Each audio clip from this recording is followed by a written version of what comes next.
तुम ही करता तुम ही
उपस्थित सज्जनों, महावाक्याच्या या महाज्ञानपीठावरती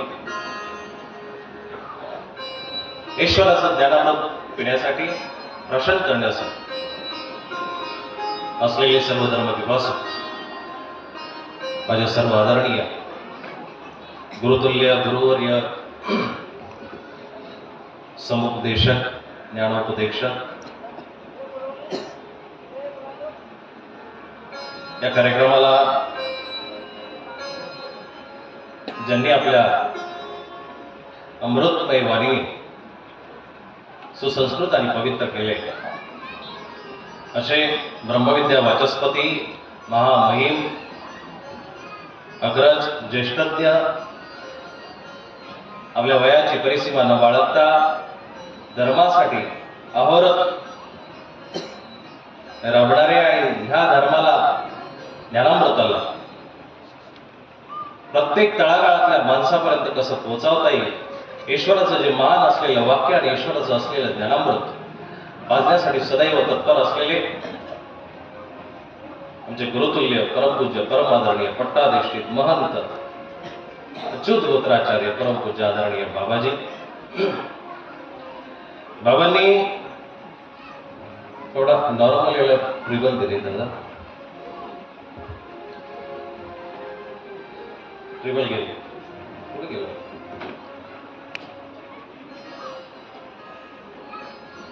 एखाद्या चौकामध्ये कशाची सोय नसते, एखाद्या कॉलनीमध्ये कशाची सोय नसते आणि अचानक एखादा बाहेरचा माणूस येतो, तिथला जवळचाच माणूस त्या तिथल्या असलेल्या माणसांची तारांबळ बघतो आणि एक दिवस त्या चौकामध्ये छोटी छोटी टपरी टाकतो. हळूहळू त्या टपरीचं रूपांतर मोठ्या दुकानामध्ये होतं, नंतर ते दुकान मॉलच्या स्वरूपामध्ये होत जातं. ज्ञानाचंही तसंच आहे. 2-5 लोकांना सुरुवातीला ज्ञान द्यावं लागतं. ते ज्ञानी अधिकारी जर असतील तर सुरुवातीला ते ज्ञान प्रशन करतात, घेतात. त्यानंतर त्या ज्ञानाची महिमा, त्याची बीजारोपणता, त्याची सत्वस्था वाढत जाते आणि मग ते ज्ञान सदैव सगळ्यांसाठी खुलं होऊन जातं. आणि मग सबके लिए खुला है मंदिर है हमारा, ही भावना प्रत्येकाच्या हृदयामध्ये जागृत करण्यासाठी सर्वज्ञ श्री चक्रधर प्रभू एक खांबाला निमित्त करतात, महंताला निमित्त करतात, अधिकरणाला निमित्त करतात. आपल्या सर्वांसाठी इतक्या मोठ्या प्रयोजनाचं खऱ्या अर्थानं बाबाजी ज्येष्ठ, श्रेष्ठ आणि मध्यस्थ असलेलं आधाराचं स्थान आहे. या ठिकाणी उपस्थित असलेली सर्वच गणमान्य मंडळी आणि विशेष करून ह्या कार्यक्रमाचे आयोजक आमचे ज्येष्ठ सद्भक्त, आदरणीय सध्याच्या काळातील त्यांना कर्णाची उपमा सुद्धा शोभू शकते. धर्मासाठी राबणारी माणसं कमी आहे, माझा विषय पुढे घेईल त्या पद्धतीनं धर्मासाठी करतायत अशी माणसं विरळी आणि त्याच्यामधली जर कर्णाची उपमा जर द्यायची ठरली तर आज आदरणीय सद्भक्त ज्येष्ठ असे वासनिक प्रकाश शेट्टी घोगे आणि त्यांचा हा सगळा संयुक्त परिवार इतक्या मोठ्या समारंभाचं एकटा माणूस आयोजन करतोय. आणि त्यासोबत आमचे परमपूज्य परम आदरणीय पट्टाधिष्ठित महंत श्री प्रसाद बाबाजी मराठे, परमपूज्य परम आदरणीय मालेराज बाबाजी पातुरकर आणि परमपूज्य परम आदरणीय प्रवीणराज दादाजी शिवलीकर आणि त्यांच्यासोबत सगळा राबणारा, सगळा सदैव 24/7 राबणारा हा सगळा परिवार, सगळे अच्युत गोत्रीय आणि सगळे संत मंडळी, भिक्षुक मंडळी, तपस्विनी वर्ग. आयोजन साधं सोपं नाही आहे. एखादं लग्न जरी करायचं असलं, 1 दिवसाची वरात असते, 1 दिवसाचं लग्न असते, 1 दिवसाची हळद असते. पण 4 महिन्यापासून त्याची तजवीज करावी लागते. एक महिनाभरी पोथी चालणार आहे आणि त्या पोथीची तजवीज या माणसांनी अहोरात्र डोळ्यामध्ये तेल घालून केलेली आहे. हे या ठिकाणी वाखाणण्यासारखे आहे. इथली एक कमी आपण बघून जाऊ, एखादी कमी आपण आपल्याला नजरेमध्ये लगेच दिसेल, एखादी गोष्ट आपल्याला नजरेमध्ये लगेच टोचेल, परंतु ती चुकी सांगण्यापूर्वी किंवा ती कमतरता सांगण्यापूर्वी आपण त्या माणसांच्या प्रत्येक पावलाचा विचार सुद्धा करणं आवश्यक आहे. प्रत्येक त्यांची चाललेली पावलं या दगडावरती जात असताना त्यांनी टोचलेले काटे, टोचलेले दगड न विचार करता माझ्या येणाऱ्या सगळ्या सर्वज्ञांच्या श्रावकांना ही पर्वणी त्यांनी उपलब्ध करून दिली. खऱ्या अर्थानं हे त्यांच्या घरातल्या तिजोऱ्यात खोलून देणारे हे दानी आहे. सगळीच माणसं त्यांच्या घरातल्या तिजोऱ्यात त्यांनी खोलून दिली आहे. आदरणीय प्रशांत बाबाजींचं मी बघतोय खूप धावपळ आहे. त्यांच्या वयाच्या मानाने म्हणा किंवा त्यांच्या व्यापाच्या मानाने त्यांनी ही धावपळ केली आणि इथं सदैव त्यांचा डेरा ते फुकून इथं बसले आहेत. पण हे साधं सोपं काम नाही आहे. आणि त्यातल्या त्यात आज मजबा महाराजची ही सेवा दिलेली आहे. तसं जर बघितलं दादा, पंक्तीनं सूर्याला काय दाखवावं, तुमच्या नावाचाही उल्लेख करावा असा आनंदाने वाटला मला. दुपारी गाडी चालत होता विचार आला होता. तुमच्या आई वडिलांनी आदरणीय दत्तूबाबांनी खऱ्याच अर्थानं विचार करून नाव ठेवलं असेल की प्रकाश. यांनी जो प्रकाश केलेला आहे या व्यक्तीने, तो प्रकाश आपल्या जीवनाचा तर केलेला आहे. स्वतः माणूस प्रतिष्ठित होऊ शकतो, पदस्थ होऊ शकतो, भारी होऊ शकतो, परंतु त्याही सोबत माझा धर्मही तळागाळातल्या किंवा माझ्या परिसरातल्या माणसांपर्यंत पोहोचला पाहिजे. ही तळमळ त्या प्रकाश नावाला सिद्ध करणारी तळमळ आहे, त्या प्रकाश नावाला चमकवणारी तळमळ आहे. आणि ही या वास्तविकांमधून दिसून येते, त्यांच्या परिवारामधून दिसून येते. ही खूप अल्पज्ञ आहे, तुकडा आहे, पण तरीही आदरणीय बाबांचा स्पर्श म्हणा किंवा त्यांची दृष्टी, कोरोनाच्या वेळेला नुसता स्प्रे मारला तर माणसं सॅनिटाईज व्हायची. बाबा पाठीमागं बसलेले मला सॅनिटाईज व्हायला वेळ लागणार नाही. मी त्यांच्या त्या दृष्टीनं इथं पवित्र शब्द बोलल्याशिवाय राहणार नाही. पण एक कासवीचा दृष्टांत पावडगाव संप्रदायामध्ये साहित्यामध्ये आहे. कासव असा एक प्राणी आहे, त्या कासवाला स्तन नाही आहे. मादीमध्ये तो प्राणी असा आहे की त्याला स्तन नाहीये. मग ते त्याच्या बाळाचं संगोपन कसं करते, तर ती त्या दृष्टीद्वारे करत असते. ती दृष्टी पडली की त्या बाळांना अमृतकाळा संचरते. ती दृष्टी पडली की ते बाळकं तृप्त होतात, ती बाळकं संतुष्ट होतात, त्यांचं पोट भरून जातं. मला वाटतं माझी जी आदरणीय संत मंडळी समोर बसलेली आहे यांची दृष्टी माझ्यावरती पडली तर अमृत काळा बाहेर निघायला वेळ लागणार नाही.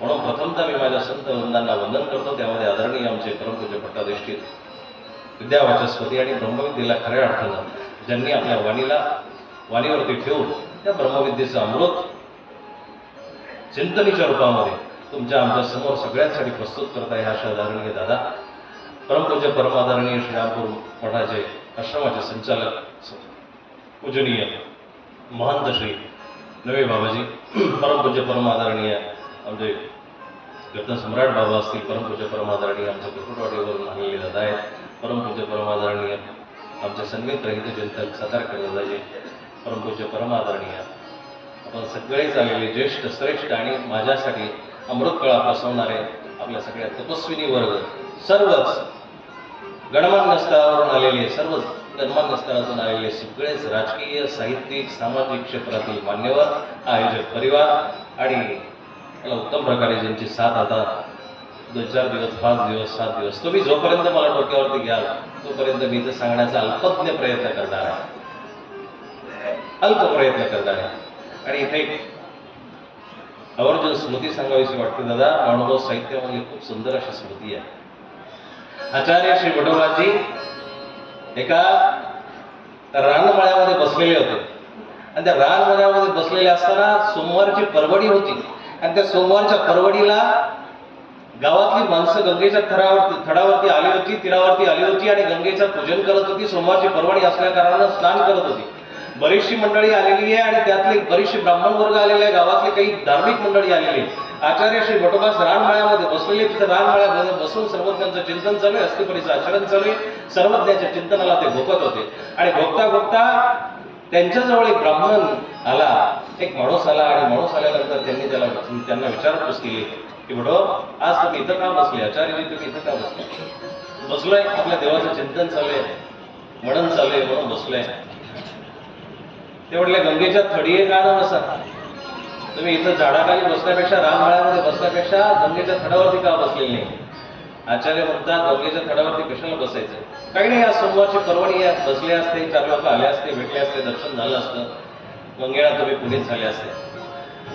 दादा आचार्यश्रींचे शब्द आहेत, जर मला गंगेच्या तीरावरती बसावं लागतंय आणि गंगा जर इतकी पवित्र आहे आणि गंगेमध्ये गेल्यानंतर जर पवित्र होतात माणसं, तर एक गोष्ट तुम्ही जे गावातले महाजन आलेले तुम्ही बघा, त्या गंगेला माझी गरज आहे, ती गंगा माझ्याजवळ येईल आणि माझ्याजवळून ती गंगा निघून जाईल.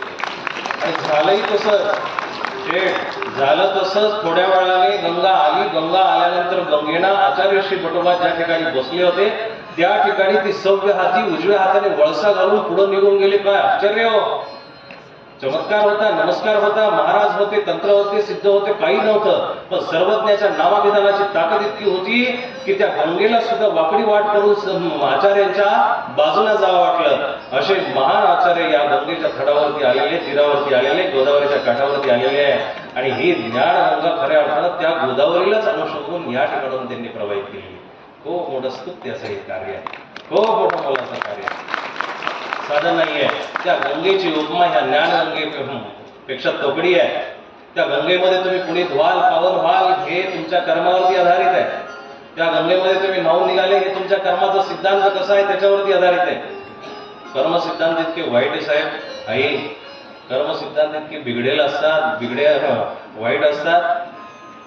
गंगेचा पुत्र भीष्म आहे बरं का दादा, आबा साहेब, गंगेचा पुत्र भीष्म आहे, पण शेवटी बाण मोजता येणार नाही इतके बाण खालून टोचले होते. गंगेचा पुत्र भीष्म असताना सुद्धा बाण मोजता येणार नाही इतके, 1 इंचभर सुद्धा जागा राहिली नव्हती. त्या भीष्माला सुद्धा बाणाच्या शय्येवरती झोपावं लागलं.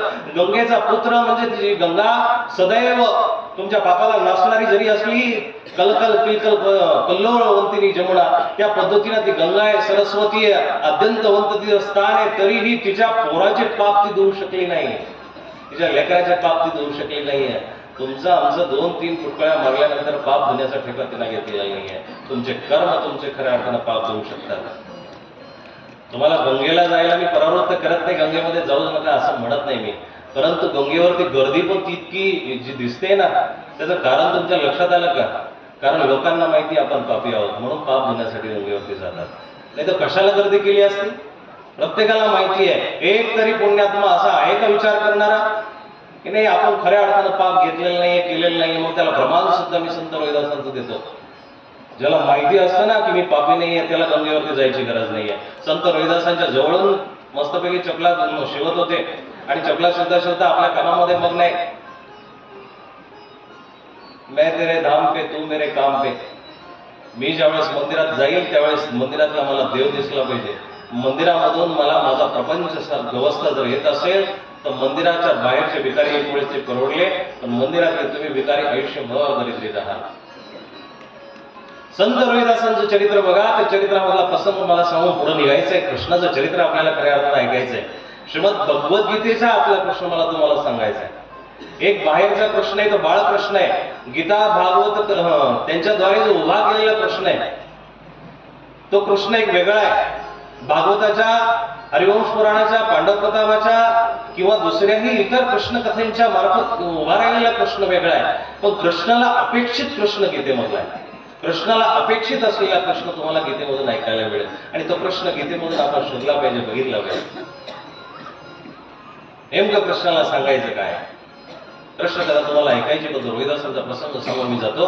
कदाचित एखादा नुसतं तेवढंच गंगेचं वाक्य उचलेल आणि म्हणेल की आमच्या गंगेला नाव ठेवलं. नाही दादा, गंगेला नाहीये, गंगा, जमुना, सरस्वती ह्या कुणाच्याच नाहीये. वारा आतापर्यंत कुणाचा झाला नाहीये. तुम्ही एसीना त्याला विकत जरूर घेऊ शकत असताल, पण जो बाहेरचा वारा आहे त्याच्या लहरी ज्या आहेत ना त्या कुणालाही विकत घेता आल्या नाही, त्या कुठल्याही बाटलीमध्ये भरता आल्या नाही.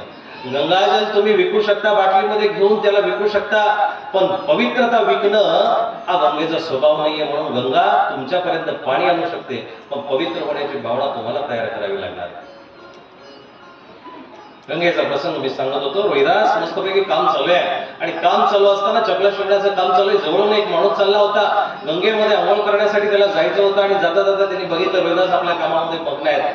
आणि मग रोहिदासांना तो चिडून म्हटला की का हो, आयुष्यभर काम करत राहणार का? इतका मोठा सत्संग चालू आहे, जा कधीतरी स्वतःला पवित्र करा, सॅनिटाईज करा, स्वतःला काही ना काहीतरी पुनीत केल्याशिवाय या जगामध्ये आपल्याला राहता येणार नाही.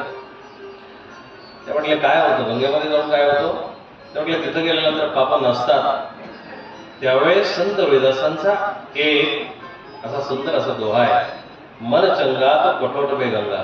कठोट म्हणजे काठवट होती त्याची लाकडाची, आणि त्या काठवटीमध्ये जी चपला बुडवायचे आणि बुडवून चपला त्या थोड्याशा ढिल्या करायचे आणि परत चपला शिवायचे. त्या व्यक्तीला उद्देशून त्यांनी म्हटलं की तू बाबा गंगेमध्ये आंघोळ करायला जाशील, पण घरी आल्यानंतर परत कसायासारखं जर काम करत असशील तर तुझं गंगेमध्ये जाणं निरर्थक आहे. मन चंगा तो कठोट में गंगा. तुझं मन जर चांगलं असेल तर या काठवटीमध्ये सुद्धा तुला गंगेचं गंगाजल सापडू शकतं. तुमचं मन जर चांगलं असेल ना साहेब, तुम्हाला वेगळं पवित्र होण्याची काही गरज नाहीये. इथं आले तुम्ही, इथं बसले, भलेही तुम्हाला ते शब्द समजणार नाही, महावाक्यासारखं सुंदर असं प्रकरण या ठिकाणी चालू आहे, पण ते प्रकरण काही काहींना समजत नाहीये. काही लोक म्हणतात की बाबा आमच्या ते डोक्यावरून जात आहे, डोक्यावरून जाऊ द्या, पण जाता जाता एक दिवस असं होईल, एक दिवस असं होईल जसं नदीमधला दगड भलेही तो फोडून पाहिल्यानंतर त्याच्यामध्ये ओलावा सापडत नाही, पण जोपर्यंत नदीमध्ये आहे तोपर्यंत त्याचं आयुष्य वाढलेलं आहे. जोपर्यंत नदीमध्ये आहे ना तोपर्यंत तो ठिसूळ होत नाही, तोपर्यंत त्याला कोणीही तोडू शकत नाही. तुम्ही जोपर्यंत ईश्वराच्या ज्ञानाच्या ज्ञानी अधिकरणांच्या सान्निध्यामध्ये असाल तोपर्यंत यमाचा वारा, यमाचे काय टाप आहे की तो दारामध्ये तुमच्या उभा राहील. म्हणून ईश्वराच्या सान्निध्यामध्ये तुम्हाला जावं लागेल. ती पावलं आपल्या आपण वळली पाहिजे ना. आवड असल्यानंतर सवड मिळते की नाही? आवड असल्यानंतर सवड मिळते. ती पावलं आपल्या आपण वळली पाहिजे. कारण भगवद्गीतेचा पुढच्या चिंतनातला एक श्लोक आहे, उद्धरेदात्मनात्मान आत्मानं नवसा. स्वतःचा उद्धार तुम्हाला स्वतः करावा लागणार आहे. स्वतःचा उद्धार तुम्ही स्वतःच करू शकता. तुमच्यासाठी मार्गदर्शक तयार होतील. अवतार आतापर्यंत आले ते अवतार तुमच्यासाठी आलेले आहेत. जगामध्ये ग्रंथ तुमच्यासाठी निर्माण झाले, माझ्यासाठी निर्माण झाले, अवतार तुमच्या माझ्यासाठी आले, गुरु सद्गुरु तुमच्या माझ्यासाठी आले. पण शेवटी ते सगळे मार्गदर्शक आहे, ते सगळे सांगाती आहे, ते सगळे आपल्याला पुढे घेऊन जाणार आहे. पण तुम्हाला तुमचा उद्धार करावा लागेल. उद्धरेदात्मन, आत्माच खऱ्या अर्थानं आत्म्याचा शत्रू आहे, आत्माच खऱ्या अर्थानं आत्म्याचा मित्र आहे. तुमचा उद्धार करण्याची एकमेव अशी पवित्र जागा ही तुम्हाला प्राप्त झालेली आहे. कोटमगाव शब्दाचा अर्थ असा आहे काठमगाव, काठावरती वसलेलं गाव. हे कोटमगाव नंतर अपभ्रंश झाला. काठावरती वसलेलं गाव हे कोटमगाव आहे. नदीच्या काठावरती असलेलं, बघा उदाहरण सांगतो, एक माणूस जंगलामध्ये बसलेला आहे, एक नदीच्या काठावरती बसलेला आहे. दोघांनाही तहान लागणार आहे, तहान दोघांनाही लागणार आहे. पण जो जंगलामध्ये बसलेला आहे त्याला पाण्याचा शोध घ्यावा लागेल, विहीर शोधावी लागेल, बारव शोधावं लागेल, एखादा झरा शोधावा लागेल. पण नदीच्या काठावरती बसलेल्या माणसाला झरा बारव शोधायची गरज नाहीये. त्याला तिथंच ओंजळ भरली की पाणी प्यायला मिळू शकतं. तुम्ही जर संतांच्या, ग्रंथाच्या, भगवंताच्या चरणाजवळ जर राहिले ना तर तुम्हाला जेव्हा जेव्हा गरज वासेल, जेव्हा जेव्हा तुम्हाला तहान वाढेल, जेव्हा जेव्हा जागवेल, तेव्हा तुम्हाला ही माणसं आपल्या उंजळीनं पाणी पाजू शकतात.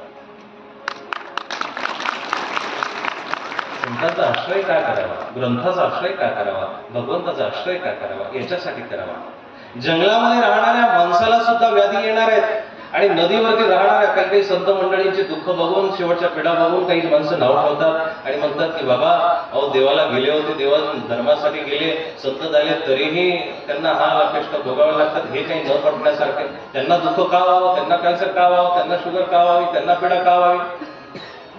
त्याचं उत्तर खूप सूक्ष्म आहे. ह्याच उदाहरणातून तुम्हाला उत्तर पटेल. जंगलामध्ये बसलेला माणूस जसा पाणी शोधण्यासाठी वनवन करतो, पण नदीच्या काठावरती बसलेला माणूस लवकर पाणी पितो, लवकर त्याला पाणी सापडतं. तसंच साधूच आहे. व्याधी कर्म सगळ्यांना ग्रसणार आहे, पण जंगलामधल्या माणसाला उपचार शोधावे लागतील, शोधत राहावं लागेल. पण नदीच्या काठावरती बसलेल्या माणसाला लगेच उपचार सापडू शकतो. म्हणून संतांना जरी कर्म भोगावी लागली, पण ती कर्म त्याच्यावरचं जे औषध आहे ते लवकरात लवकर त्या व्यक्तीला सापडणार, लवकरात लवकर त्या व्यक्तीला सापडणार.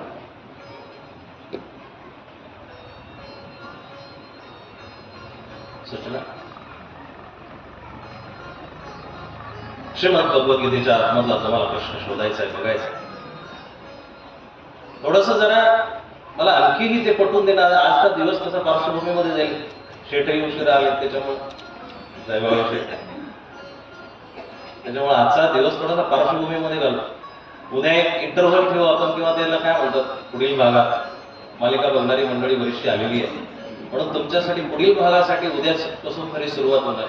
आजचा दिवस थोडासा पार्श्वभूमीमध्ये जर घातला, खऱ्या अर्थानं या निरूपणाला एक थोडीशी रंगत येईल. आदरणीय आयोजकांचा इतका स्तुत्य आणि इतका मनातून बेबीच्या देठापासून प्रयत्न आहे की माझ्या देवाची नव्हे, इतर सगळी माणसं इथं बसलेली जेवढी माणसं आहे ना, यांच्यासाठी हा जो सेल लावलेला आहे ना, त्या सेलमध्ये प्रत्येकाने यावं आणि प्रत्येकाने आवडती एखादी काही ना काहीतरी सुविचाराची कॉपी आपल्या जवळ घेऊन जावी. हा आयोजकांचा स्तुत्य प्रयत्न आहे. आता तुमची शेवटी जोड्या जर फाटलेल्या असाल, तर साक्षात परमात्मा जरी आला तो तुमच्या पदरामध्ये काही दान टाकू शकतो, काही दान टाकू शकतो. तुमच्या झोळ्या साबूत करा, तुमच्या झोळ्या शिवून आणा आणि घेण्याच्या वृत्तीनं या. उदाहरण म्हणून सांगतो की प्रपंच करत असताना मोबाईलचा आविष्कार आताच्या काळामध्ये झाला, 10-15 वर्षाच्या काळामध्ये झाला. पण गंमत अशी आहे, जे 80 वर्षाचे आहेत ते सुद्धा युट्यूबला आता सर्च करतात, व्हिडिओ बघतात, ते सुद्धा गेम खेळतात, ते सुद्धा इंस्टाग्रामचे रील फटाफट वरती करतात, खाली करतात. शिकले की नाही? जेवढी टोपीदारी मंडळी आहे का, संत मंडळींची टोपी नाही तुमची, चंद्र टोपी. जेवढी टोपीधारी मंडळी, पदरधारी मंडळी आहे का, की आपल्या काळातलं नसून सुद्धा ते मोबाईल चालणं आपल्याला जमलं की नाही. पण देवाधर्माचं नाव जर घेतलं तर लोक म्हणतात, बाबा आमचा भाव साधा बोळा आहे, आम्हाला ती काही गोष्ट कळणार नाही, आमच्यासाठी ते अवघड काही सांगू नका. का हो? पण देव साधा बोळा नाहीये साहेब, देव साधा बोळा नाहीये. भगवान की काठी की कधी आवाज नाही होती, ईश्वराच्या काठीचा आवाज येत असतो. तो ज्यावेळेस कर्माची परतफेड तुम्हाला केली ना, मग दयाळू असतानाचे देवाचे उदाहरण मी सांगत आता उद्या किंवा परवाच्या विषयामध्ये येईल. ईश्वर दयाळू आहे, चांगली गोष्ट आहे. ईश्वराची दया मया कृपा करुणा तो ओतप्रोत भरलेला आहे, पण त्याची दयाळुता अशी पण आहे, एकदा जर तो दयाळू झाला ना तर तुम्हाला भरभरून देईल, तुमच्या झोळ्या सुद्धा फाटून जातील, तुमचं कर्म सुद्धा निष्क्रिय होऊन जाईल, इतकं तो तुम्हाला देईल. पण जर तुमचं कर्म जर वाईट असेल, चुकीचं असेल, तर तो ज्यावेळेस द्यायला सुरुवात करेल किंवा त्याची अवकृपा ज्यावेळेस तुमच्यावरती होईल ना, त्यावेळेस तुम्हाला ते भोगल्या जाणार. ते भोगायला तुमची ही प्रापंचिक ताकद, भौतिक ताकद सगळी शून्य होऊन जाईल. बघा ना, देव ताकद देतो, रस्त्यावरती धावताना माणसं आनंदामध्ये जातात, 120, 140, 50, 160च्या स्पीडला गाड्या पळवतात, तरीही तो काही करत नाही, कारण कर्म चांगलं असतं. पण कर्म बिघडलं असेल ना तर उभी असलेली गाडी पाठीमागून येऊन दड ठोकून जातात. हे बिघडलेल्या कर्माचं लक्षण आहे. काहीच नाही, मी फक्त रस्त्याला चाललो होतो, बसलो होतो, उभा होतो आणि अचानक कुठून तरी आला दिला, काय घेणं का दिलं, असं पण घडत असतं. म्हणून त्याची दयाळुतेचा अंत बघितला नाही पाहिजे. त्याच्या दयाळूपणाचा जर आपण अंत बघितला, श्रीमद भगवद्गीतेच्या आतला आपल्याला प्रश्न शोधायचा, तो 16 कालांनी परिपूर्ण असलेला प्रश्न तसा तुमचा आमचा सगळ्यांचा अग्रज आहे, अग्रगण्य आहे, अग्रमान्य आहे, अग्रज आहे, अग्राधीश आहे. कृष्ण सगळ्यांच्या पुढचा. सगळ्या राजकारणी, छोट्या मोठ्या राजकारणी लोकांनाही मी सांगू इच्छितो, कृष्णासारखी स्वच्छ आणि पारदर्शी राजनीती आजपर्यंत जगाच्या पाठीवरच्या कुठल्याही अवताराला जमली, कुठल्याही अवताराला जमली. त्याला राजनीती ओळखता येत होती, राजनीती करता येत होती, पण त्यांनी जी राजनीती केलेली नाही ती स्वच्छ आणि पारदर्शी राजनीती आहे. तुम्ही त्याला छल म्हणा, कारण हे द्युतम उचला येतं आम्हाला 10वा अध्याय. द्युतामध्ये छल मी आहे असं तो स्वतः म्हणतो. तुमच्यासोबत कोणी छळत असेल ना, वाम मार्गाने छळत असेल तर ते छळणं, त्याला छळणं म्हणता येत नाही. पण उत्कृष्ट पद्धतीने छळणं, पत्नी आडेवेडे घेते, जवळ नवऱ्याच्या जाते, पतीच्या जवळ जाते आणि मग ती त्याला त्याच्यावरती ते तिचे जे फासे असते ते टाकते, सौंदर्याचे असतील, रूपाचे असतील, मोहाचे असतील, ते फासे टाकते आणि फासे टाकल्यानंतर ती त्याच्याकडून एखादी वस्तू काढते, याला छल म्हणतात. छळणं याला नाही म्हणत की कुत्रा आलं दारातोटी आलं नाही, जोरात दगड फेकला, काठी मारली, याला छळ नाही म्हणत. हे पापामध्ये गेले जाईल. द्युतम छलयतामस्मी, भाषे कसे मागून पुढे गेले पाहिजे हे ज्याला कळतं बुद्धिबळामध्ये, तो छळ आहे. 10व्या अध्यायातलं विश्लेषण जर आलं तर त्याच्यामध्ये मी तुम्हाला सांगणार आहे. आज थोडीशी प्रथम अध्यायाची आपण गीतेमधला प्रश्न आपल्याला शोधायचा आहे. गीतेमधला ऐश्वर्यपूर्ण प्रश्न आपल्याला शोधायचा आहे. 16 कलांनी पूर्ण असलेला तो प्रश्न शोधायचा आहे. त्याच्या 16 कला संवाद प्रथम अध्यायामध्ये घुसले म्हणतात. पहिली कला आहे कला त्याची अन्न निर्मिती आहे. ईश्वर 16 कलांनी परिपूर्ण आहे हे आपण जे शास्त्रामध्ये ऐकलेले किंवा इतरही श्रीमद भागवतामध्ये सुद्धा वर्णन आलेले. 16 कलांनी परिपूर्ण. 16 कला म्हणजे नेमक्या कोणत्या? त्याच्या ह्या कला आहे. कला म्हणजे एक विभाग, कला म्हणजे त्याच्यामधलं सामर्थ्य, ऐश्वर, संपन्नता. ही कला त्याची 16 कला. बाकीचे जे अवतार आहे जगाच्या पाठीवरती जितके बी अवतार झाले ते अंशावतार झालेले. अंश अवतार म्हणजे थोड्या त्यांना कुणाला 12 कला भेटल्या, कुणाला 15 कला भेटल्या, कुणाला 13 भेटल्या, कुणाला 10 भेटले. सगळे अवतार अंशावतार झालेले, पण कृष्ण एकमेव पूर्ण अवतार झालेले. म्हणून व्यासांनी सुद्धा कृष्णाला म्हटलेले कृष्णस्तु भगवान स्वयं. हा कृष्ण परिपूर्ण आहे. मध्ये 16 कला नेमका कोणता? ते उदाहरण सांगितलं की मोबाईल आपण 80 वर्षामध्ये चालायला शिकलो. मग देवाचं शास्त्र ज्यावेळेस आपण घेतो, शास्त्र शुद्धता आपण आणि काय केलंय तुम्ही प्रवचनकार, कीर्तनकार किंवा निरोपकांना लाडावून ठेवलंय. बाबा असंच सांगा, बाबा तसंच सांगा, आणि मग त्याला जो डंग जमतो तो त्याच्या पद्धतीने सांगायला लागतो. पण तुम्ही कधी असं त्यांना आग्रह करत नाही, बाबा शास्त्र काय म्हणतो ते सांगा. असं ज्यावेळेस तुम्ही म्हणाल ना, मला वाटतं ह्या सगळ्या लोकांचं अज्ञान फिटल्याशिवाय राहणार नाही. अज्ञान फिटल्याशिवाय राहणार. तुम्ही म्हणा, आग्रह करा ना, बाबा आम्हाला नकोय. तुम्ही कुठलाही बाप सांगू नका, आई सांगू नका, कुठलं गाणं सांगू नका, कुठलं भजन गाऊ नका, कुठला आलाप घेऊ नका, कुठल्या चाली म्हणू नका. आम्हाला शास्त्र काय म्हणतो ते सांगा ना. शास्त्राचा जर तुम्ही आग्रह घेतला, दादा 5 प्रकारचे आपल्यावरती ऋण आहेत. एक भगवंतच आपल्यावरती ऋण आहे. त्यांनी आपल्याला जन्म दिला, त्यांनी आपल्याला इथं वाढवलं, त्यांनी आपल्याला इथं पाठवलं, हे भगवंताचं आपल्यावरती ऋण आहे. दुसरं संतांचं आपल्यावरती ऋण आहे. तिसरं ग्रंथाचं आपल्यावरती ऋण आहे. चौथं आईबापाचं आपल्यावरती ऋण आहे. दत्तूबाबाचं ऋण आहे आपल्यावरती. म्हणून आपण त्याच्या ऋणासाठी हे करतोय. आपलं काही नाहीये, आपलं काही नाहीये. दोहा वारंवार माझ्या तोंडामध्ये येतोय म्हणून टाकतो. तेरा तुझको सौंप दे. या ऑपरेटरला इथं बसवा बरं का, तो बसलेला नाही आहे, त्याला बसवा. तेरा तुझको सौंप दे, क्या लागत है मोर, मेरा मुझ में कुछ नाही, जो लागत सो तोर. माझं काय बाबा, माझं काय, मी काय देणार आहे? मी तो शब्दांचा पाईक, मी तो धनाचा पाईक, मी तो सामर्थ्याचा पाईक, मी तो शक्तीचा पाईक. आणि ज्याला पाईक होण्याची दास्यत्वाची भावना ज्याच्यामध्ये जागृत झाली ना दादा, दास झालेला माणूस जगाच्या पाठीवरती उद्धार त्याचाच होऊ शकतो, जो दास झालेला आहे. एक उदास झालेला माणूस उद्धार करू शकतो. एक संसारावरती, प्रपंचावरती असलेल्या ऐश्वर्यावरती उदास झालेला माणूसही स्वतःचा उद्धार करू शकतो. पण त्याही पलीकडं तुमचं दास्य तुम्हाला मुंचन करू शकतं. आज तुमच्यामध्ये ही पात्रता आली ना की मला 4 लोक उभं राहून माझा सन्मान करतात, 4 लोक मला मान सन्मान देतात, 4 लोक माझं ऐकतात. त्याही माणसामध्ये एवढी पात्रता आली की 4 लोकांच्या समोर मी झोपतोय, ही पात्रता ज्याच्यामध्ये आली ना, तो नक्कीच ह्याच पृथ्वीतलावरती उद्धार करण्याचा अधिकार ठेवतो. त्याचाच उद्धार होणार आहे. त्या माणसाचा उद्धार झाल्याशिवाय राहणार नाही. 16 कलांनी परिपूर्ण असलेला परमात्मा. आपलं काही नाहीये दादा, आपलं काही नाही आहे. हे जे द्यायचंय ना, आपण इथले रखवाले आहोत, ते देत चला. माझ्याकडेच असलेलं मी देतोय, बाबांकडेच असलेलं बाबा देत आहे, तुमच्याकडेच असलेलं तुम्ही द्या. पण तुम्ही खिशे कमीत कमी 1-1 फुटाचे शिवून घेतले तर ते कधी बाहेर दिसणार नाही. काय अर्थ आहे हो त्याला?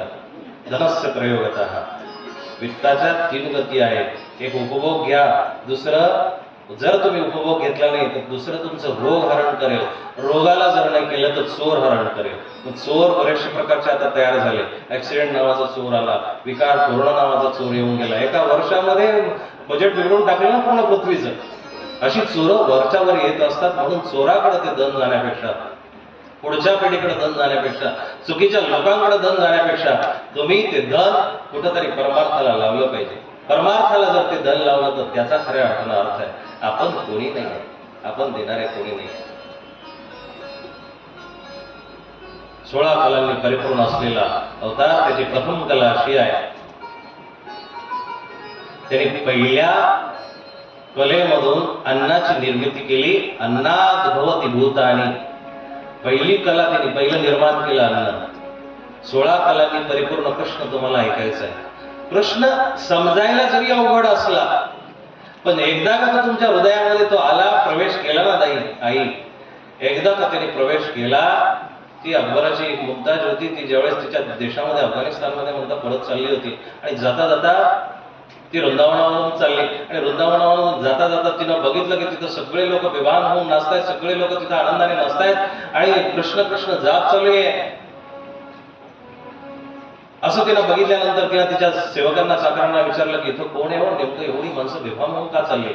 त्यावेळेस त्यांनी हिंदीमध्ये सांगितलं की इथं या ठिकाणी लोकांचा लहाना खुदा राहतो, या लोगों का छोटा खुदा रहता है. तिला वाटलं खुदा म्हटल्यानंतर, देव म्हटल्यानंतर असेल कोणीतरी, आपण त्याचं आकर्षण तिला झाल्या कारणानं ती खाली उतरली. तिच्या त्या पालखीमधून खाली उतरली आणि उतरल्यानंतर तिथं जवळ गेली. जवळ गेल्यानंतर कृष्णकडे याच्या अवतीभोवती लोक नाच गाणे करत होती. कृष्णाच्या मूर्तीसमोर लोक बेफाम होऊन नाचत होती.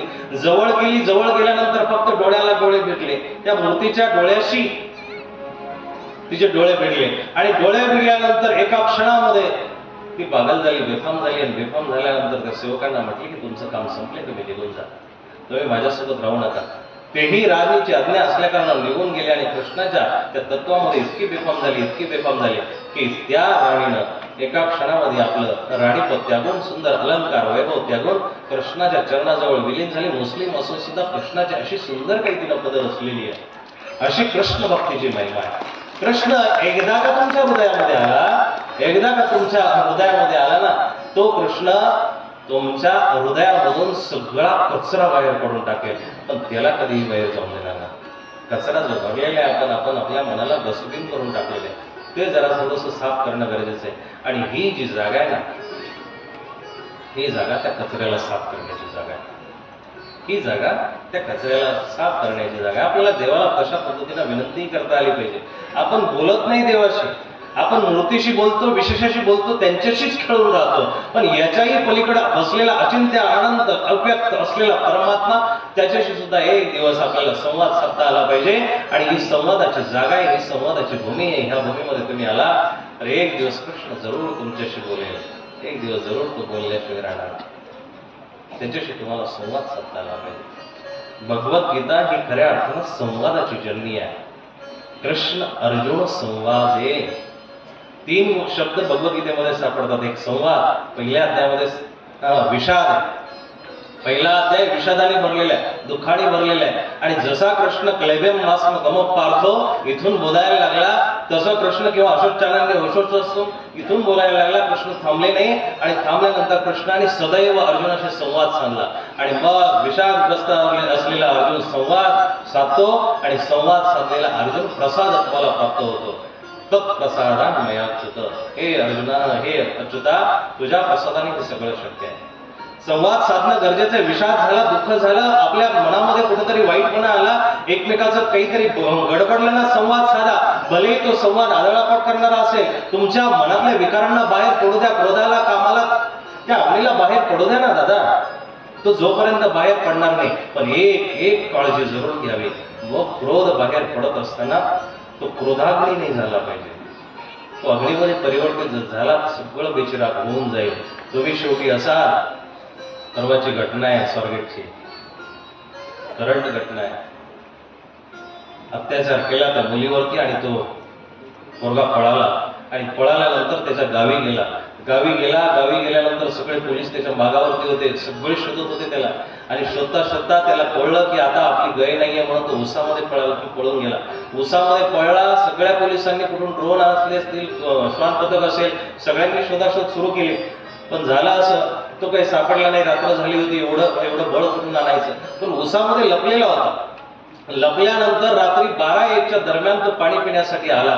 बाटली घेतली, कुठून तरी बाटली सापडली आणि एका घरामध्ये गेला. दार ठोठवल्यानंतर पाण्याची बाटली भरून घेतली. पाणी पिण्यासाठी बाहेर समोरच्या व्यक्तीने ओळखलं, करे तूच का, दुपारी जो अत्याचाराची घटना झाली तुझ्याकडून झाली. असा रडायला लागला दादा, रडायला लागला. आणि रडायला लागल्यानंतर एका क्षणामध्ये त्यांनी त्या गुन्ह्याची कबुली केली की माझ्याकडून चूक झाली आहे. इतकी भयंकर चूक झाली आहे, मला एखादं दावं सापडलं तर मी आत्ताच माझ्या गळ्याला फास लावून घेईन, अशी भयंकर माझ्याकडून चूक झाली आहे. त्या माणसांनी काहीच त्याला उत्तर दिले नाही. तो तिथून निघून गेला, उसामध्ये गेला. उसामध्ये गेल्यानंतर लगेच तिथल्या त्या माणसांनी पोलिसांना फोन केलेले, त्याला पकडण्यात आलं. क्रोधाग्नी जो असतो किंवा तुमचा कामाग्नी जो असतो ना, कामाग्नी थोड्यापर्यंत टिकत असतो. म्हणून क्रोधाचं वय 2-5 मिनिटं आहे, कामाचं वय 2-5 मिनिटं आहे. काम म्हणजे विकार, त्याला वय नाहीये जास्त विस्तृत करताना सांगता येणार नाही मला, परंतु क्रोधाला वय किती आहे? 2-4 फवाडीत मारण्यापुरतंच वय आहे. क्रोधाचं जास्त वय नाहीये. याच्याही पुढे क्रोध जर गेला तर एखादा चाकू उपशील, याच्याही पलीकडे क्रोधाचं वय नाहीये. पण तो ज्यावेळेस 5-10 मिनिटाचं त्याचं वय संपल्यानंतर जेव्हा शांतता घुसते, ग्लानी घुसते, मनामध्ये उद्वेग तयार होतो, त्यावेळेस माणूस पूर्णपणे बेचिराग झालेला असतो. त्यावेळेस माणसाला जगाच्या पाठीवरचं असं कुठलं दुःख नसेल ते दुःख झालेलं असतं. अर्जुनाला जे दुःख झालेलं ते पहिल्या अध्यायामधलं आपल्याला ऐकायचंय. तो विषादग्रस्त झालेला आहे, मोहग्रस्त झालेला आहे, दुःखीस्त झालेला आहे. त्या मोहग्रस्त अर्जुनाशी देवाने संवाद साधला. कृष्ण अर्जुन संवाद आहे. देव म्हणतो माझ्याशी बोल ना, तुला जे बोलाय. आणि बघा, डिस्टर्ब नाही केलं. कोणी सांगत असताना एखादा जर व्यक्त होत असेल ना, ते व्यक्त होताना त्याला मध्ये डिस्टर्ब करू नका. आणि एकदा का तो व्यक्त झाला, मग तुमचे शहाणपण, मग तुमचं स्टिकवन, मग तुमचं जे बोलणं आहे ते तुम्ही सांगावं. एकदा का तो व्यक्त झाला, पहिल्यांदा त्याला व्यक्त होऊ द्या. अर्जुन व्यक्त झालेला आहे. उद्या आपण त्याचं विशेष करून वर्णन ऐकणार आहोत. अर्जुन व्यक्त झाला आणि व्यक्त झाल्यानंतर अर्जुनाशी भगवंताने संवाद काढला आणि तो संवाद अशा मस्त पद्धतीने साधलेला आहे. अर्जुना, अरे तू धनुर्धर आहेस, तू या जगावरती एकमेव असा व्यक्ती आहेस, सभ्य सचिन आहेस आणि तुझीच एक बरोबरी माझ्यासोबत होऊ शकते. पांडवानां धनंजय, तूच माझ्या बरोबरीचा आहे. धर्मही मला धर्म समजत नाही. धर्मामधला एक वाईट गुण असा होता, इतका चांगला होता, थोडस पर्सनल पण येईल बरं का, सांभाळून घ्यावा. धर्म इतका चांगला होता की त्या माणसाच्या नखाला सुद्धा मळ नव्हता. पण एकच वाईट गोष्ट होती की जेव्हा द्यूत खेळायला बसायचं ना, मोह आवडत नव्हता. पण धर्म नेहमी इतका चांगला होता. त्याच्या चांगलपणाच्या गोष्टी अशा आहे, भीमाच्या आणि अर्जुनाच्या हातामध्ये नेहमी बाण आणि नेहमी गदा राहायची. ती गदा हातामध्ये आली का भीम एका अशा तावातावाने जायचा की एका फटक्यामध्ये समोरच्याचा मृत्यू करेल, एका फटक्यामध्ये समोरच्याला संपून टाकेल. पण धर्म त्या ठिकाणी तिथं त्याला आवरायचा. धर्म आवरायचा आणि आवरून लगेच 2 गोष्टी सांगायच्या. आणि सांगितल्यानंतर काळामध्ये 5 मिनिटामध्ये 2-3 मिनिटामध्ये तो भीम शांत होऊन जायचा. बघा ना, एवढा त्याला क्रोध व्हायचा. जेव्हा इंद्रप्रस्थ गेल्यानंतर जेव्हा इंद्रप्रस्थाच्या बाहेर सगळी 5 पांडव उभी आहे, भीम दात खातोय, दात ओठांना चावतोय, तो दातांचा आवाज करतोय. आणि अशा भीमाला बघून धर्माला वाटलं की आता हा आपल्या बेकोबा होणार आहे, आपल्या हातामध्ये राहणार नाही. त्यावेळेस हळूच भीमाला पाठीमागं घेतात आणि पाठीमागं समजून भीमाच्या कानामध्ये धर्मराज एक शब्द वापरतात, भीमा, हातामधली गदा तुझ्या हातामध्ये शोभते, चांगली गोष्ट आहे. समोरच्या नरडीचा घोट घेईल अशी तुझी ताकद आहे. पण एक गोष्ट लक्षात ठेव, आपला बाप जगामध्ये नाहीये. आपल्या बापाच्या नावाला दूषण तुला लावून जमणार नाही. आपला बाप गेलेला तो वरून बघताना ज्यावेळेस तो बघेल ना, त्यावेळेस त्याला वाटेल की आपली मुलं आपण नसताना कशी आताताई झाली. आपल्या आईला दूषण लागू शकतं, कुंतीला दूषण लागू शकतं, कदाचित तिला संगोपन व्यवस्थित केलं नसेल म्हणून त्याला दूषण लागू शकतं. 2च शब्द बोलला दादा. धर्माच्या काळामध्ये, भीमाच्या काळामध्ये 2-4 शब्द बोलला. भीमाने एका क्षणामध्ये हात जोडले. दादा, जसं म्हणशील तसं. असाही प्रत्येक घरामध्ये एक धर्म असणं गरजेचं आहे. एक धर्म तुमच्या घरामध्ये जागृत ठेवा. एक अर्जुनही जिवंत ठेवा, एक भीम जिवंत ठेवा, एक सहदेव, एक आणि योगायोगाने तुम्ही पांडवच आहे. पर्सनली नको यायला. तुम्ही माझे आहात, मी तुमचा आहे. सगळ्या गोष्टी जिथल्या तिथं आहेत. पण धर्म जिथं असेल तिथं अभेद्यता असली पाहिजे. धर्म जिथं असेल तिथं राग, द्वेष, काम, क्रोध सगळे बाजूला पडले पाहिजे. माझा धर्म, माझा देव, माझा पंथ, माझा संप्रदाय, इथं माझं आहे ना हो. माझ्या बायकोला वेगळं कोणी करू शकत नाही माझ्यापासून, असं ज्यावेळेस तुम्ही प्रपंचामध्ये खपून म्हणता ना, त्यावेळेस ती तुमचीच असते आणि तेव्हा तुमचं आणि तिचंच नातं तिथं दिसत असतं. तिसऱ्या माणसाची नजर येत नाहीये. लेकरासारखं किंवा पत्नीसारखं ज्यावेळेस तुम्ही धर्माकडे बघाल ना, माझा धर्म ही असाच आहे किंवा माझ्या धर्माकडे सुद्धा असं तिरपी पोट तिरपे डोळे कोणी नाही केले पाहिजे, तेव्हा तुमचा धर्म पायंदळी तुडवण्याचे ताकद कुणामध्येच राहणार नाही. कुणीही तुमचा धर्म पायंदळी तुडवणार नाही. पण मुळामध्ये आपल्यालाच आपल्या धर्माचा अभिमान नाही, मुळामध्ये आपल्यालाच आपला धर्म समजत नाहीये, मुळामध्ये आपल्यालाच आपला धर्म समजलेला नाहीये. हिंदू धर्मीय लोकांनी जितकं धर्माचं नुकसान केलेलं आहे तितकं परकीय लोकांनी केलेलं नाही. हे वाक्य लिहून ठेवा. हे वाक्य तुमच्या लक्षात येण्यासारखं वाक्य आहे. जगाच्या पाठीवरती जेवढे पण ख्रिश्चन आहेत ते सगळे येशूला मानतात. काय? कधी अभ्यास करा बायबलचा. सगळे प्रत्येकाच्या गळ्यामध्ये क्रॉस आहे, नसेल गळ्यामध्ये तर हातामध्ये क्रॉस आहे. ते त्याचं प्रतीक आहे. तो त्या क्रॉसवरती त्या सुळीवरती शेवटच्या टायमाला चढला होता, त्याचं प्रतीक म्हणून ते गळ्यामध्ये झालं. प्रत्येक ख्रिश्चन धर्माला मानतो, येशूला मानतोच. प्रत्येक मुस्लिम अल्लाहला पैगंबराला मानतो, प्रत्येक जण मानतो, मानल्याशिवाय राहत नाही. प्रत्येक शीख गुरु नानक देवाला मानतो. एक ओंकार सतनाम वाहेगुरु करता पूरक निर्वैर निरपौर अजुनी सैवंग होसी सच आद सच जुगाद सच होसी भी सच, हे त्यांचे मंत्र आहेत. तुकिया बुकना उतरी बन्ना पुरिया पार सरस्याण पाल गवई येता ऐका चले नाल, म्हणजे मंत्र आहेत.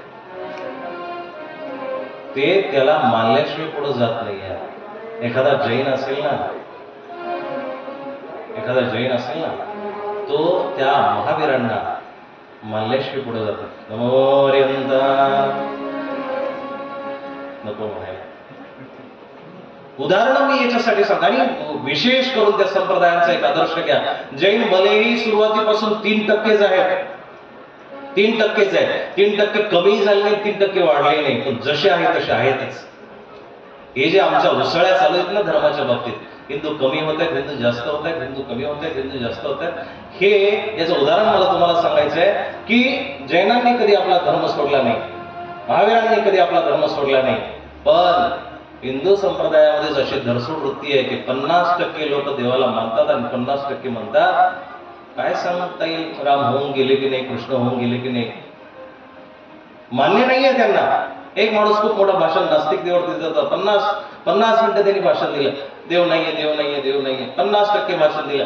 आणि भाषण दिल्यानंतर एक चांगल्या प्रबोधनकर्त्यांना भेटले आणि भेटल्यानंतर म्हटले, वा प्राध्यापक सर प्राचार्य किती सुंदर भाषण दिलं हो तुम्ही, किती सुंदर बोलले.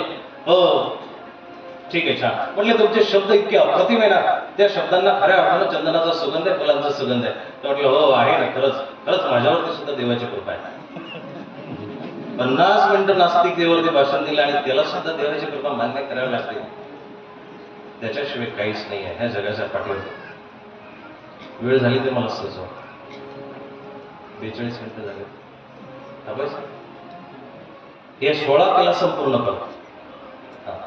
16 कला तुमच्या लक्षात येतील, कारण महावाक्याचं स्टेज आहे.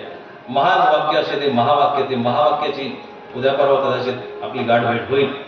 जे सोपी गोष्ट जी मला वाटली, बाबांनी ते एक निरोपण ऐकलेलं आहे माझं, ज्यावेळेस नाशिकच्या त्या रावळ व्याख्यानामध्ये झालं की गीतेमध्ये सुद्धा काही महावाक्य आलेली आहेत. ती महावाक्य आपल्याला बाबांच्या मुखातून ऐकायला मिळतातच, परंतु मला सुद्धा ती माणिकमध्ये वेचत असताना जी काही सापडली ती मी तुमच्या समोर देणार आहे. 16 कला भगवंताची अशा आहे. पहिली कला त्याची अशी आहे की त्यांनी अन्न निर्मिती केली. अन्नात भवती भूतानि, पहिल्यांदा अन्न निर्मिती करतो. दुसऱ्या काळामध्ये त्यांनी पहिल्यांदा जे निर्माण केलं ना ते उद्बीज, पहिली जी योनी आहे ती उद्बीज योनी आहे. दुसरी त्याची कळा स्वेदज कला आहे. त्या दुसऱ्या कलेतून त्यांनी स्वेदज योनीची निर्मिती केली. तिसऱ्या कलेतून त्यांनी अंडाची निर्मिती केली. चौथ्या कलेतून त्यांनी जाराची निर्मिती केली आणि चौथ्या कलेमधून मनुष्य आणि पशु निर्माण झाले. पंचम कलेमधून तो अन्नमय, प्राणमय, मनोमय, विज्ञानमय, आनंदमय अशा सगळ्या कला निर्माण करतो. 6वी कळा त्याची ऐश्वर्याची, विभूतीची आहे. 7वी कळा त्याची धर्माची कळा आहे. देव आहे म्हणून धर्म आहे. देव जर जन्माला आला नसता, देव जर अवतारित झाला नसता, तर धर्मही अवतारात झाला नसता. म्हणून बघा दुसऱ्या अध्यायाचं चिंतन खूप सुंदर आहे. त्याच्यामध्ये ज्यावेळेस अर्जुनाला समजावून सांगतो देव की यदा यदा हि धर्मस्य ग्लानिर्भवति भारत अभ्युत्थानम धर्मस्य तदात्मानं सृजाम्यहम्. मी जन्माला येतो, अवतार घेतो, या ठिकाणी अवतरित होतो. त्याचं कारण असं नाहीये की मला कंसाला मारायचंय, असं नाहीये की मला दुर्जनाचा नाश करायचा आहे, परित्राणाय साधनां विनाशाय दुष्कृतम. पण याच्याही पुढची माझी जी इच्छा आहे ती अशी आहे, धर्म संस्थापनार्थाय, मला धर्माची स्थापना करायची आहे. म्हणून एक प्रकारे जर तुम्ही धर्म जर समजला, धर्म जर उमजला, धर्म जर तुम्हाला कळला, तर धर्म ज्याला कळला तो एक प्रकारे साक्षात भगवंताचं सुद्धा रक्षण करतो. साक्षात भगवंताचं रक्षण केल्यासारखं ज्याने आपला धर्म सांभाळला तो धर्माचं रक्षण करतोय, साक्षात देवाचं रक्षण करतो. 9वी कला त्याची संपूर्ण विश्वाचं ज्ञान, 10वी कला त्याची तेज प्रकाश आहे. सगळ्या ब्रह्मांडामध्ये जो प्रकाश आहे त्याच्या 10व्या कलेचा प्रकाश आहे, प्रभाव आहे. 11वी कला त्याची यश आहे, जे सगळ्यांना तुम्हाला यश प्रदान करतो, ऐश्वर्य विजय प्रदान करतो ना, परमात्म्याची कृपा आहे म्हणून यश आहे. अहो 1 सेकंदामध्ये ऑलिम्पिक मध्ये पळणारी जी मुलं असतात, माणसं असतात, 1 सेकंदाचा फरक असतो. त्याची कृपा ज्याच्यावरती असते तो त्याला जिंकून देतो, त्याची कृपा ज्याच्यावरती नसेल.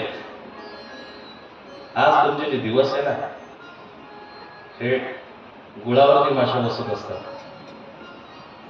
गुळावरती माशा बसतात याचं कारण गुळ गोड आहे. तुमच्याकडे कोणी याचक येत असेल ना, तर तुम्ही गुळ आहात म्हणून तुमच्याकडे माशा येत आहेत, याचक येत आहेत. तुमच्यामधला जेव्हा गोडवा संपेल तेव्हा माशा फिरकणार सुद्धा नाही तुमच्याकडे. काही गरज नाही आहे माशांना, त्या दुसरीकडे जातील.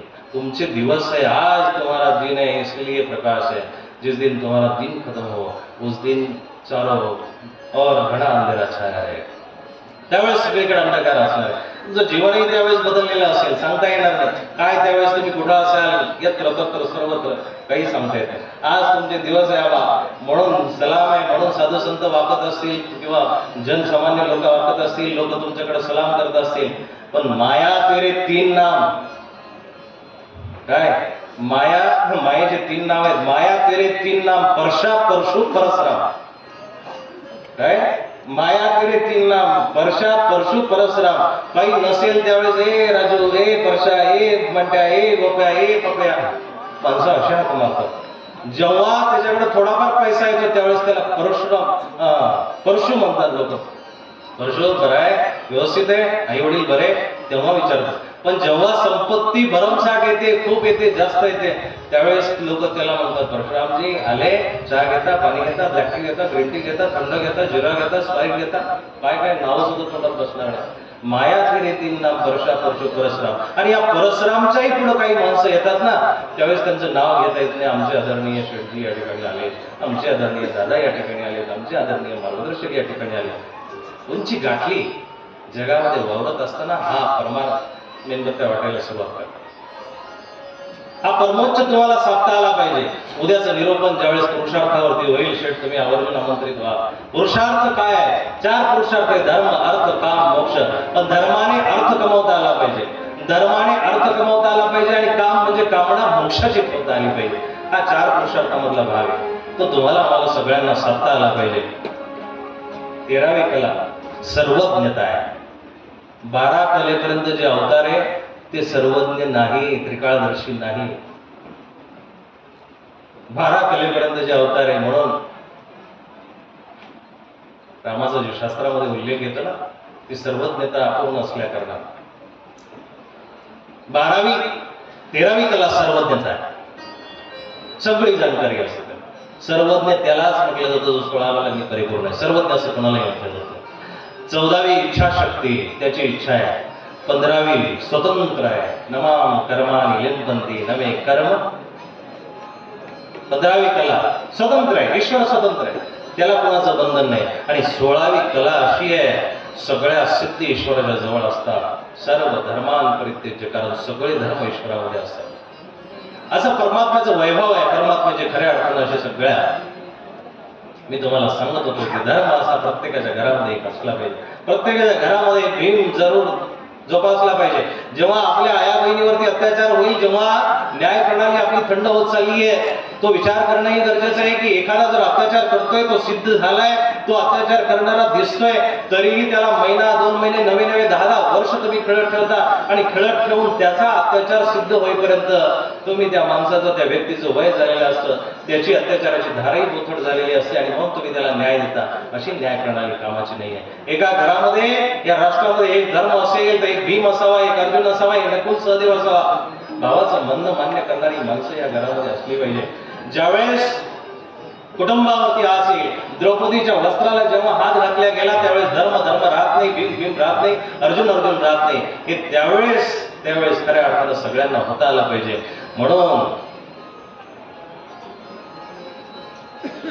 तुमच्या कुटुंबामध्ये संस्कार करत असताना ह्या गोष्टीही आपण पाळल्या पाहिजे, त्या गोष्टीही आपण जपल्या पाहिजे, त्या गोष्टीही खऱ्या अर्थानं समजून घेतल्या पाहिजे. अर्जुन दुःखी होत आहे, पहिल्या अध्यायामध्ये आपल्याला उद्या ऐकायचे. अर्जुन दुःखी का झाला, कसा झाला आणि त्याचं कारणही काय, खूप मर्म असं कारण आहे त्याचं.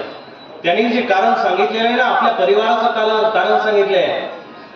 माझ्या कुळाचा जर नाश केला तर पतंती पितरो हेषा लुप्त पिंड दक क्रिया, नवे त्यांनी काय गोष्टी तिथं सांगितलेल्या आहेत. त्यांनी परिवाराचं कारण सांगितलंय की माझा परिवार नाश नको व्हायला, निमित्त आणि कष्ट.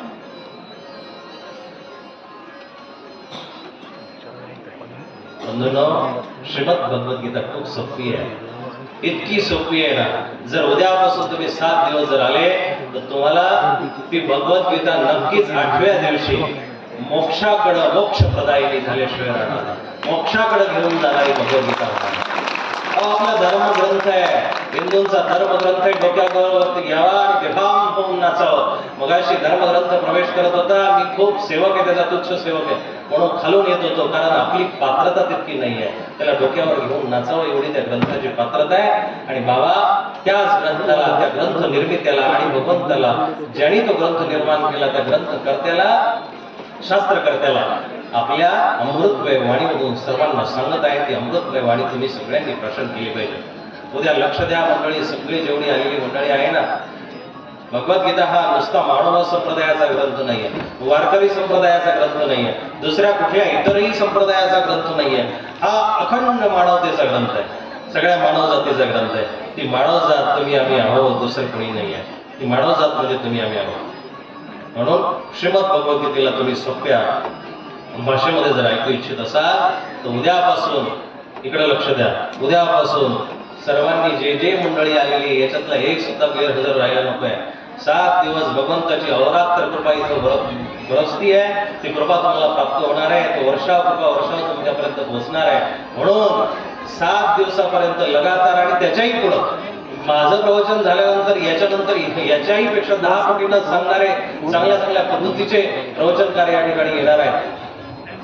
म्हणून तुमच्या गावामध्ये हा जो सेल लागलेला आहे, हा सेल प्रत्येक जणांनी प्राप्त करावा अशी माझी तुम्हाला कळकळीची विनंती आहे. जेवढी माणसं आलेली असतील त्या माणसांनी उद्या आवर्जून जोड्याने या.